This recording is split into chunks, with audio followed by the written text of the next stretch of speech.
गंग्या, भग्या, परशा, कमल्या चौघेजण एका कन्स्ट्रक्शनमध्ये बिगारी कामगार होते. उद्या महिन्याचा शेवटचा दिवस होता आणि पगार होणार होता. तर सर्वजण पैसे मिळाल्यावर हे करू ते करू असं वागू नाना तऱ्हेची बडबड करत चौघेजण जंगलातून चालत घरच्या वाटेस निघाले की अचानक आकाशात एक लाल रंगाची सर्पमुखी वीज कडाडली. सर्व जंगलातील झाडे दिवस असल्याप्रमाणे काही सेकंदाकरिता उजळून निघाली. सापाच्या शेपटीप्रमाणे सळसळ करत आकाशातल्या विजेचा प्रवाह थेट वेडेवाकडे आकार घेत जमिनीच्या दिशेने भिरकावला आणि त्या चौघांपासून ठीक 100 मीटर अंतरावर जिथे एक 40 फूट उंचीचा सिमेंट कॉन्क्रीटचा पूल होता, पुलाच्या खालून नदीचं पाणी जात होतं, तोच तेवढ्या त्या पुलावर ती सर्पमुखी वीज दंश केल्यासारखी कोसळली. काही क्षण एक विशिष्ट प्रकारचा कांठाळ्या बसवण्यासारखा आवाज झाला. सर्वजण ह्या धोक्यापासून आजान होते. असं काही घडेल ह्याची काडी मात्र कल्पना कोणालाही नव्हती. ज्याने प्रत्येकाच्या हृदयाचे ठोके वाढले होते. आयुष्यात पहिल्यांदाच अशी समोर वीज पडताना त्या सर्वांनी जणू पाहिली आहे की काय. कारण भीतीची लहर खाली पायांपासून ते वर मस्तकापर्यंत सरकन भिनभिनलेली. काही वेळ ह्या अनपेक्षित घडलेल्या घटनेस वेळ जाऊन देत ते सर्व त्या पुलाच्या दिशेने निघाले. पुलाच्या दिशेने चालता चालताच गंग्याने आपल्या खिशात हात घालून एक चपटी बाहेर काढली.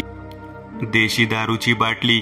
तिचं झाकण खोलून त्याने 100 मीटरचं अंतर पार करेपर्यंत ती सर्व आपल्या देहात उतरवली आणि एका गारुड्याच्या बिनवर नाचणाऱ्या नागासारखा डुलत डुलत चालू लागला.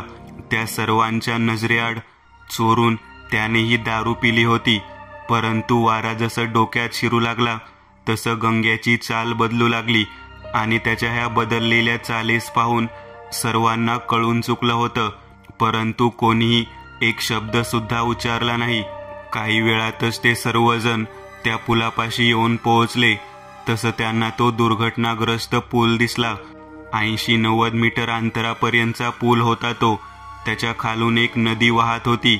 नदीचं पाणी काळ्या रंगाचं पाणी दिसून येत होतं आणि मंद गतीने पुढे पुढे जात होतं. वीज कोसळल्याने पुलाचा नेमका मध्यभागच तुटला होता. चौघेजण त्या तुटलेल्या भागापासून 10 मीटर अंतरावर उभे राहिले. आईला, ह्या पुलाला पण आताच तुटायचं होतं. परशा आपल्या मोबाईलमध्ये वेळ पाहत म्हणाला. 7:30 वाजले. घरी जायचा रस्ता पाऊण तासाचा होता. त्यातच हा पूल तुटला. नशीबच बेकार. अजून काय? अय पशा, दारूच्या नशेत असल्यागत गंग्या लहान मुलासारखा बोबडा बोलू लागला. तू घाबरू नको ले. गंग्याने आपलं तोंड विशिष्ट प्रकारे हलवलं व पुढे उच्चारला, मी ना तुला खांद्यावर बसून नेईन. गंग्या आपले दोन्ही पाय खाली वाकवत पाठ परशाच्या दिशेने करत खाली नदीच्या पाण्यात पाहू लागला. तो काय करत आहे एक वेळ त्याला सुद्धा कळालं नाही. घालू काला ताई घाल्याच्या पाटणात. इथं परिस्थिती काय आहे आणि हा दारवा पेत बसलाय. परशाने एक वेळ बाकीच्या तिघांकडे पाहिलं. आर सोड त्याला, नको टेन्शन घेऊ, कमल्या म्हणाला व त्याने खिशातून बिडी काढत तोंडात धरली. माचीसच्या कांड्याने ती पेटवली व एक झुरका घेतला. आता काय करायचं? भग्या उच्चारला. हो ना, लवकरात लवकर घरी पोहोचायला हवं, नाहीतर आई बायको काळजी करल. परशाने पुन्हा फोनमध्ये पाहिलं. तिघांचंही पुढे काय करायचं, पूल कसं पार करायचा यावर चर्चा सुरू झाली. इकडे गंग्या अद्याप सुद्धा दारूच्या नशेत त्याच अवस्थेत बसून खाली नदीच्या काळ्या रंगाच्या पाण्याकडे पाहत होता. न जाणे कित्येक उशीर झाला असेल ह्याची त्याला नशेत काडीचीही कल्पना आली नाही. तो एकटक तंद्री लागल्यासारखा खालीच पाहत होता की अचानक त्या काळ्या रंगाच्या पाण्यात 2 पिवळ्या रंगाचे डोळे चमकले. त्या पिवळसर गोल प्रकाशाला पाहताच एक वेळ गंग्याने आपले डोळे बारीक बारीक करत मान पुढे पुढे घेऊन जाण्यास सुरुवात केली. पुन्हा एकदा आकाशात विजेचा झटका बसला. मोठा आवाज होत सर्व काही लख्खपणे उजळून निघालं आणि त्याच क्षणी गंग्याला असं काही भयंकर अमानवीय दृश्य दिसलं की त्याची दातखिळी बसली जात. दारूची एकनी घोट घेतलेल्या विषाची नशा धाडदिशी उतरली. भग्या, परशा, कमल्या ते तिघेही आपापल्यात पूल कसं पार करायचा या विषयावर चर्चा करत होते की अचानक एक मोठा दगड पाण्यात पडल्यासारखा विशिष्ट प्रकारचा आवाज झाला. सर्वांनी एकदाच गंग्या ज्या दिशेला बसला होता त्या दिशेला पाहिलं, परंतु आता तिथे कोणीही नव्हतं. होती ती फक्त रिकामी जागा. सर्वांनी पुढे होतच एक कटाक्ष तुटलेल्या पुलाच्या भागून खाली नदीत टाकला. तसं त्या सर्वांच्या नजरेस प्रथम काळ्या रंगाचा अंधार व गरम झालेल्या पाण्यातून ज्या प्रकारे वाफा निघाल्या जातात त्या प्रकारे नदीच्या पाण्यातून हळुवारपणे निघणारं सफेद रंगाचं वाफांरूपी धुकं दिसून आलं. काही क्षण ते सर्वजण फक्त नुसते पाहतच होते की अचानक त्या पाण्यातून एक मानवी हात झपदिशी पाणी उडवत बाहेर आला व काही क्षण हाताच्या बोटांची हालचाल करत अलगद पुन्हा पाण्यात निघून गेला. अरे ह्यो बेवडा जग मारली ना खाली पडला वाटतं. आता मरायच्या अगोदर काहीतरी करायला पाहिजे. भग्या धांदळ उडाल्यासारखा खाली पाण्यात पाहत म्हणाला. त्याचं सर्व लक्ष पुढे पाण्यात होतं. काळपट रंगाचं पाणी ते रात्रीच्या अंधारात अक्षरशः विंचू काट्यांनी भरलेल्या जंगलातल्या दलदलीसारखं भासत होतं. त्यासोबतच पाण्यामधून सफेद रंगाच्या वाफा निघाल्या जात पाणी किती थंड असेल याची शाश्वती देत होतं. भग्या अद्याप सुद्धा खाली पाहत होता. त्याच्या पाठीमागे कमल्या आणि परशा उभे होते. परशाच्या हातात एक स्मार्टफोन व कमल्याच्या हाती एक चार्जिंगवाली टॉर्च होती. टॉर्चचा गोल पिवळा प्रकाश पाण्यात फेकून कमल्या गंग्याचा शोध घेत होता. मरू दे साल्याला, परशाने ओठ चावले. त्याच्या ह्या वाक्यावर भग्याने मागे वळून पाहिलं. ए परशा, तू गप रे. भग्या हे वाक्य उच्चारून काही क्षण थांबला.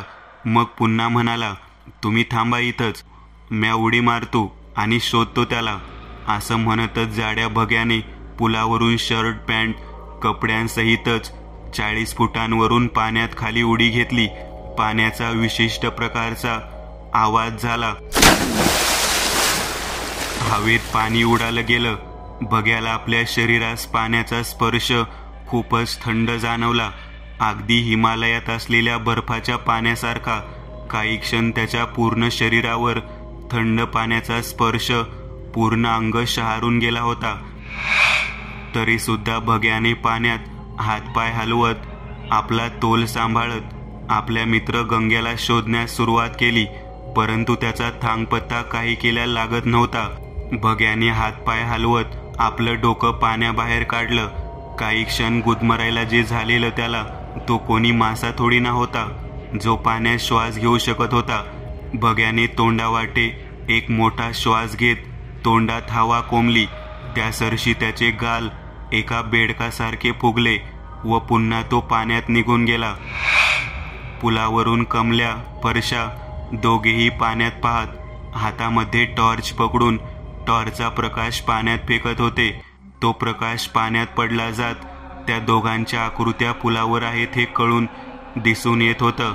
नदीची खोली खूप होती. काळ्या रंगाच्या पाण्यात खाली हिरव्या रंगाचं शेवाळ, छोट्या मोठ्या काळ्या रंगाच्या दगडी, लहान मोठे मासे, सर्व काही थोडंफार दिसून येत होतं. भग्याच्या तोंडावाटे श्वास सोडताच बुडबुडे विशिष्ट प्रकारचा आवाज करत पाण्यात आपलं चित्र तयार करत होते. भग्याने पुन्हा श्वास घेण्याकरिता पुन्हा एकदा हातपाय हलवत आपलं डोकं पाण्याबाहेर काढलं. ए भग्या, भेटला का नाही तो? भग्या बाहेर आला आहे हे पाहून कमल्या मोठ्याने ओरडतच म्हणाला.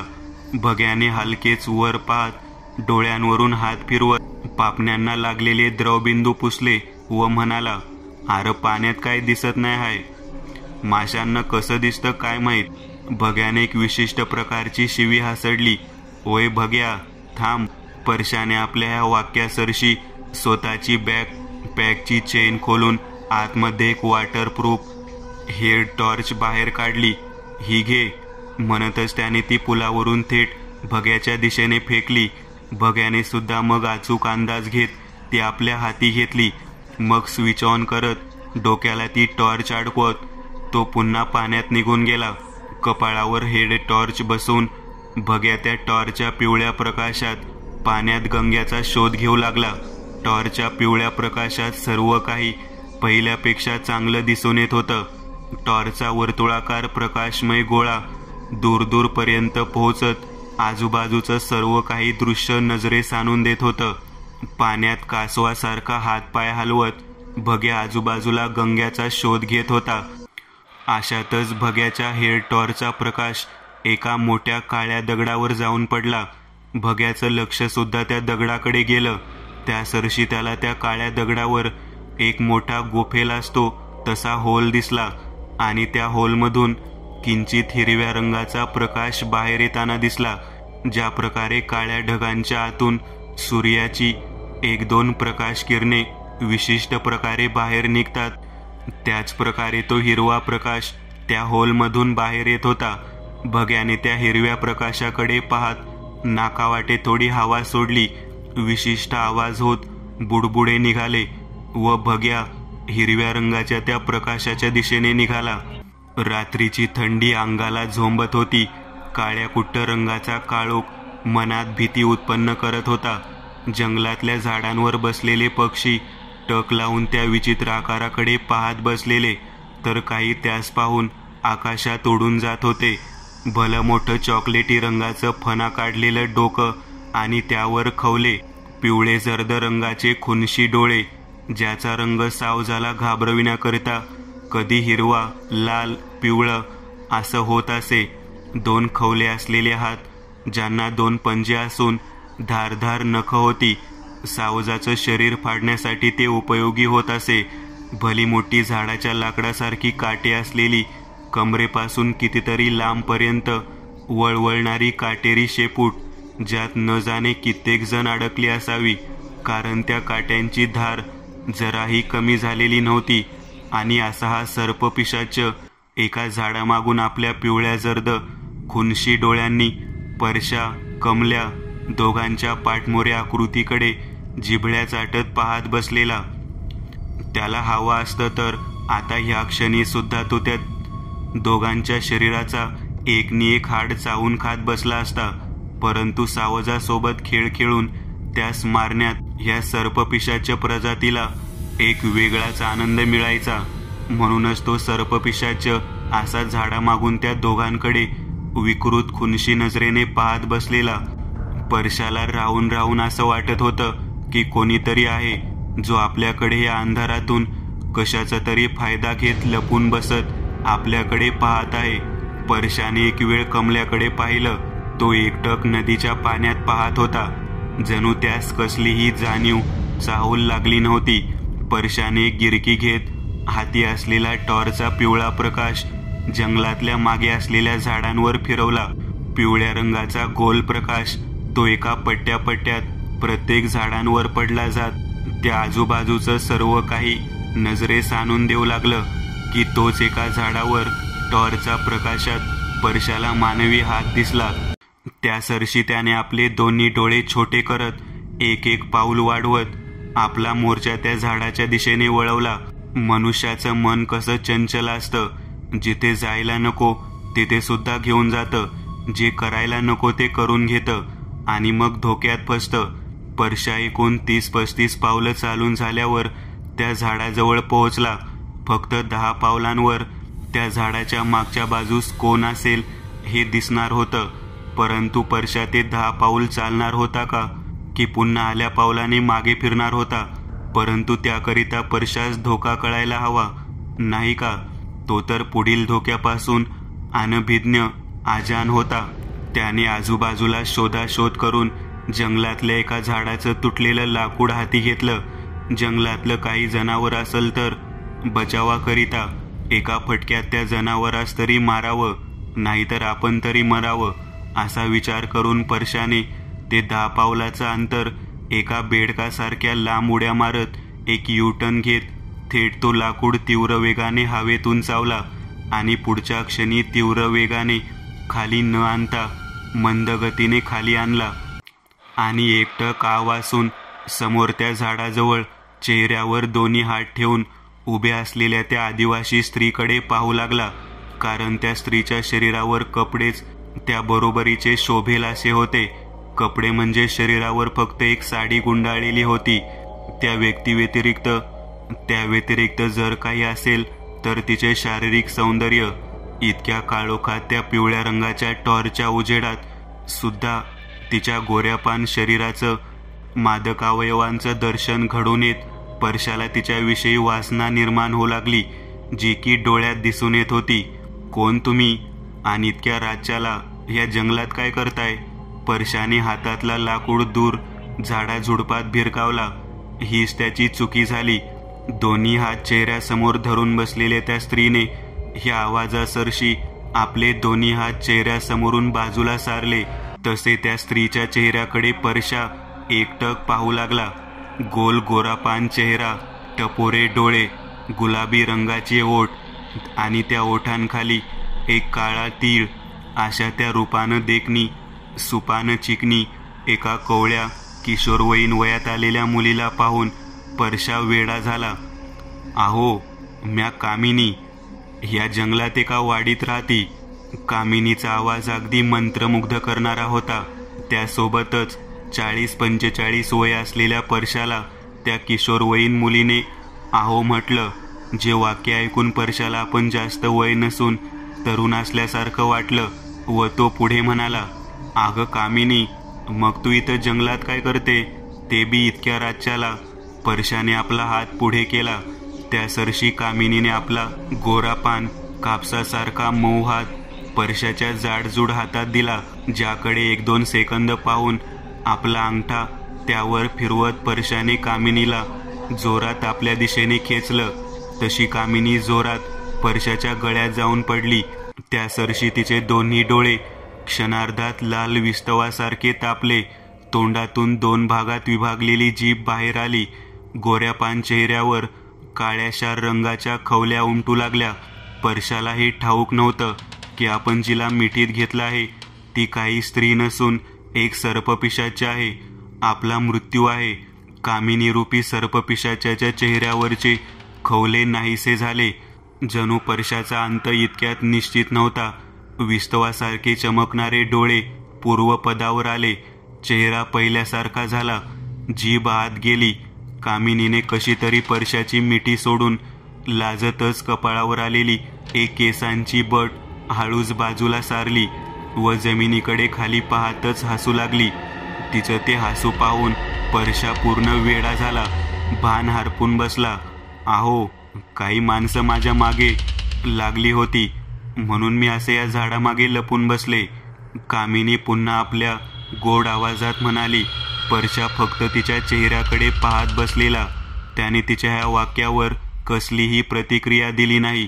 तसे ती पुन्हा म्हणाली, अहो, तुम्ही सोडाल का मला आमच्या वाडीवर? तुम्ही खूप सज्जन माणूस वाटता.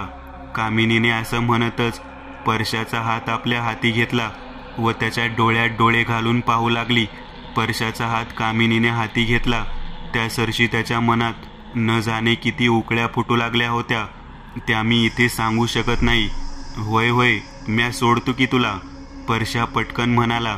त्याने कामिनीचा हात आपल्या जाडजूड हातात धरून ठेवला आणि कामिनीकडे पाहत कसं तरीच हसला, कारण त्याच्या कालमनात तिच्या शरीराशी खेळून तिला मारून टाकायचं षड्यंत्र जे चालू होतं. चला मग, शिवण्या परशाकडे गालात हसत पाहत म्हणाली. तिचं ते हसणं परशाच्या काळजात जाऊन असं काही भिडलं की कमल्याला निरोप कळवायचं सुद्धा तो विसरून गेला. तरी सुद्धा त्याने विचारलं, वाडी किती लांब आहे तुमची? अहो, जवळच आहे की. हा, ठीक आहे, चला मग, परशा म्हणाला. तसे ते दोघे जंगलात शिरले. हाडमाज गोठवणाऱ्या त्या नदीच्या थंड पाण्यात भग्या गंग्याचा आपल्या मित्राचा शोध घेत होता. परंतु गुफेसारख्या दिसणाऱ्या त्या होलमधून निघणाऱ्या हिरव्या रंगाच्या प्रकाशाकडे पाहताच भग्या तिकडे जाऊ लागलेला. विशिष्ट प्रकारे हातपाय हलवत, तोंडातून बुडबुडे सोडत भग्या त्या होलपाशी पोहोचला. भलं मोठं काळ्या रंगाचं एक दगड होतं. त्या दगडाला गुहेसारखं होल होता. त्या होलमधून आता पाहता क्षणीच काळाकुट्ट जबडा वासलेला अंधार दिसून येत होता. मगाशी दिसलेला तो हिरवा प्रकाश न जाणे आता कुठे गायब झाला कोणास ठाऊक. टॉर्चचा उजेड सुद्धा कमी पडत होता की काय, इतका तो घनघोर सापाच्या काळपट चामडीसारखा अंधार पसरलेला. हातातील टॉर्चचा गोल पिवळा उजेड जेमतेम 15-20 मीटर इतका दूर जात होता. बाकी सर्व अंधार होत. भग्याने आजूबाजूला पाहायला सुरुवात केली. त्या मोठ्या गुफेसारख्या हॉलमधून येणारा हिरवा प्रकाश आता दिसून येत नव्हता. भग्याला सुद्धा नवल वाटलं. मग तो प्रकाश होता कसला, हा प्रश्न सुद्धा त्याच्या मनात आला. तसेही प्रश्न निर्माण होणं तसं साहजिकच होतं. भलं मोठा अजस्त्र राक्षसाच्या जबडा वासलेल्या मुखाप्रमाणे ते होल भासत होतं. त्या अंधारात न जाणे काय असेल, काय दबा धरून बसला असेल. जिवंत आहे की मृत आहे? आपण आत जाऊ, परंतु बाहेर येऊ शकू का? नाना तऱ्हेचे प्रश्न भग्याला भेडसावत होते. डोक्यात प्रश्नांचं वादळ घेरे घेत फिरत होतं. भग्या पाण्यामध्ये असल्याकारणाने त्याच्या कानात एक विशिष्ट प्रकारचा आवाज गुंजत होता. स्पेसमध्ये ज्या प्रकारे एक विशिष्ट आवाज निघाला जात असतो, त्याच प्रकारे पाण्यात सुद्धा एक विशिष्ट आवाज ऐकू येत असतो. त्या दगडापाशी हातपाय हलवत भग्याने आजूबाजूला पाहायला सुरुवात केली. त्या सरशी त्या गोल पिवळ्या रंगाच्या टॉर्चच्या फिरणाऱ्या प्रकाशात भग्याला गुहेच्या मुखापाशी हिरव्या शेवाळीत एक मनुष्याची चप्पल अडकलेली दिसून आली. ती चप्पल भग्याने ह्या अगोदर सुद्धा कुठेतरी पाहिली होती, पण कुठे? पुढच्या एका क्षणात भग्याच्या डोक्यात प्रकाश पडला. अरे हा, ही चप्पल तर गंग्याची आहे, भग्या मनातच म्हणाला व थेट त्या भल्या मोठ्या राक्षसाचा जबडा वासलेल्या गुहेतल्या कालमुखात शिरला. तसे त्याची पुढे पुढे जाणारी आकृती पुढे पुढे जात त्या अंधारात कायमची पुसली गेली. परत कधीच मानवी जगात न येण्यासाठी त्या गोल गुहेत शिरल्यानंतर काही क्षणातच भग्याच्या अवतीभोवतीचं पाणी कमी कमी होत जात तो एका वेगळ्याच मितीत, एका वेगळ्याच ठिकाणी पोहोचला होता. गुहेयात खाली सुकलेली जमीन होती. त्या जमिनीवर कुठे आजूबाजूला पेंड पडलं होतं. आजूबाजूचे हे दृश्य टिपणारी भग्याची नजर समोर गेली. त्या सरशी त्याच्या नजरेस एका बोगद्यासारखं दृश्य दिसलं. डाव्या उजव्या बाजूला 2 दगडीच्या भिंती होत्या.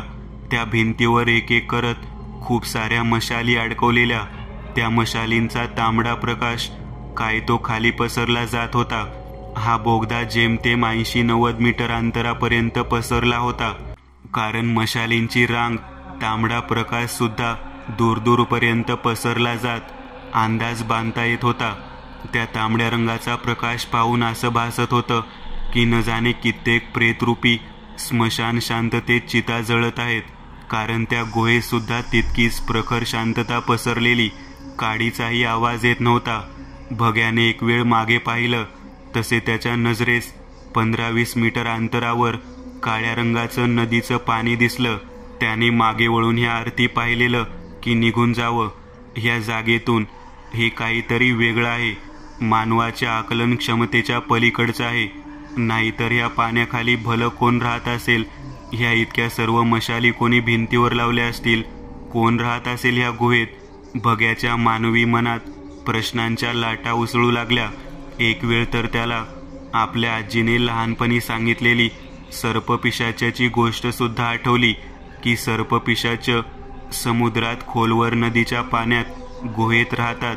शिकार करून आपल्या शिकारास ते त्या गुहेत नेऊन हालचाल करून हाल करून त्याच्या शरीरासमवेत खेळून खेळून मारून खाऊन टाकतात.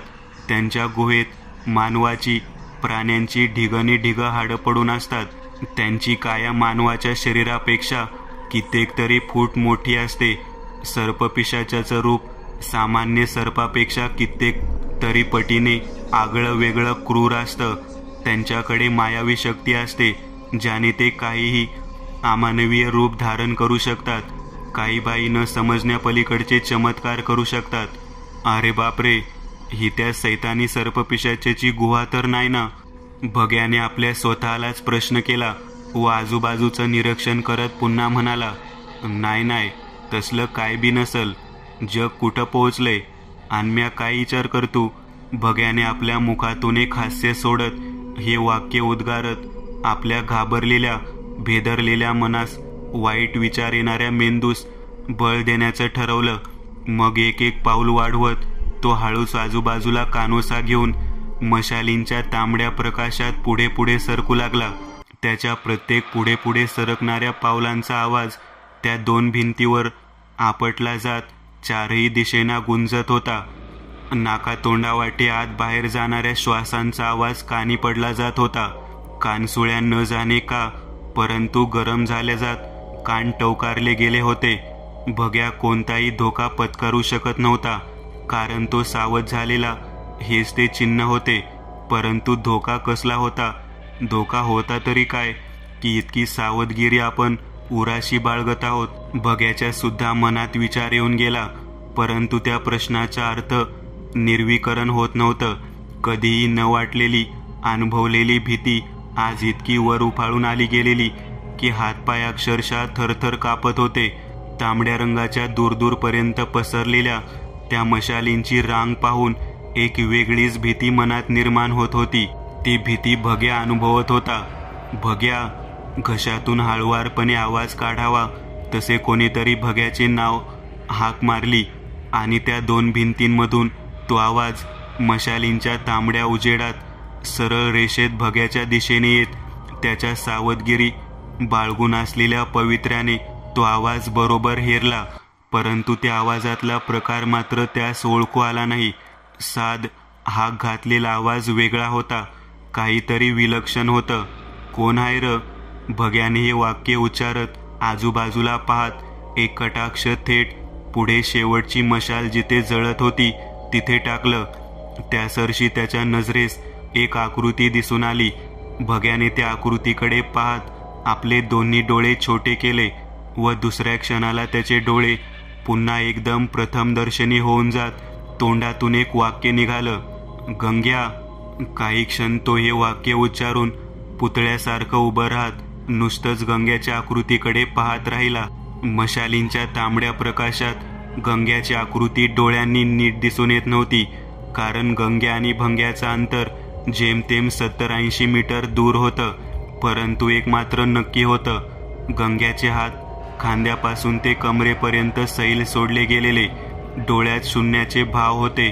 चेहरा चुना लावल्यासारखा फासल्यासारखा पांढरा फट झाला गेलेला. डोळे खोल गेले जात त्यात शून्याचे भाव पसरलेले. जणू गंग्या जिवंत नसून त्याचं मडं प्रेत उभं राहिलेलं. मेलेल्या गंग्याचं अमानवीय प्रेत मडं उभं राहिलेलं. भग्याचं वाक्य ज्या सरशी त्याच्या मुखातून निघालं गेलं त्या सरशी गंग्याच्या पांढऱ्या फट चेहऱ्यावर एक भयंकर आसुरी हास्य पसरलं, जे मशालीच्या तांबड्या रंगाच्या प्रकाशात गंग्याच्या थंडावलेल्या चेहऱ्यावर भयंकर दिसून आलं. काळजात सरळ करून गेलं. गंग्याने यंत्रवत एका रोबोटप्रमाणे आपल्या शरीराची हालचाल केली. हातपाय शरीर हलवून तो डाव्या बाजूला वळाला. भग्याने त्याच्या या कृतीकडे पाहताच त्याला पुन्हा एक हाक दिली, ए गंग्या. भग्याने दिलेल्या हाकेसरशी सुद्धा गंग्याकडून कसलाही प्रतिसाद आला नाही. उलट तो डाव्या बाजूला जात एक रस्ता रूपी फट तिथून पुढे जात होती. त्या फटीत जात गायब झाला. अरे बेवड्या, थांब. गंग्याला असं जाताना पाहूनच भग्याने एक मोठी हाक देत गंग्याच्या दिशेने धाव घेतली.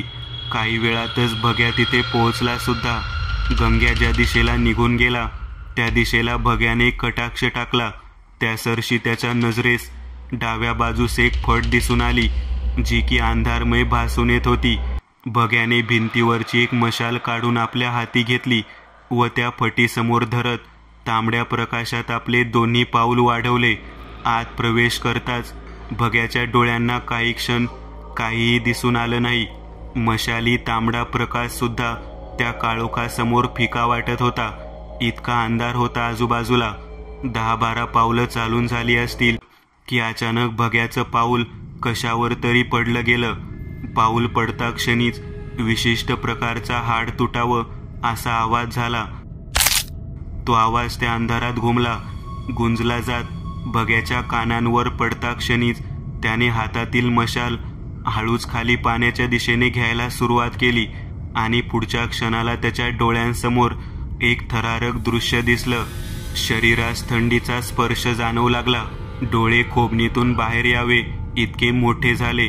कपाळावरून घामाचा उघळता द्रवबिंदू खाली येत शेवटी त्या मानवाच्या भुगा झालेल्या कवटीवर जाऊन पडला. होय मित्रांनो, भग्याच्या पायाखाली आलेलं ते हाड म्हणजेच ती मनुष्याच्या डोक्याची कवटी होती. भग्याची नजर हळूच त्या कवटीपासून थोडी पुढे गेली तसे त्याच्या नजरेस बाजूलाच त्याच प्रकारे मनुष्याच्या शरीराची न जाणे कित्येक ढिगनी ढिगभर कंकाळ स्वरूपी पिवळ्या सफेद मिश्रित रंगाची हाडं पडलेली दिसून आली. मित्रांनो, आज पुरतं एवढंच. तुम्हाला जर काही गोष्ट आवडली असेल तर नक्की लाईक करा. तुमच्यापैकी बरेचसे जण व्हिडिओ लाईक न करताच पळून जातात, पण हा जर व्हिडिओ तुम्ही लाईक केला तर मला जरा बरं वाटेल आणि असेच भारी भारी व्हिडिओ बनवायची माझ्यात एनर्जी येईल. त्यामुळे नक्की लाईक करा आणि अजूनही कोणी या चॅनलला सबस्क्राईब केलेलं नसाल तर लगेच सबस्क्राईब करून टाका आणि बाजूची घंटी ती मात्र दाबायला विसरू नका. देवाची घंटी आहे ती. चला तर मग पुन्हा भेटूया अशीच एक आगळी वेगळी गोष्ट घेऊन पुढच्या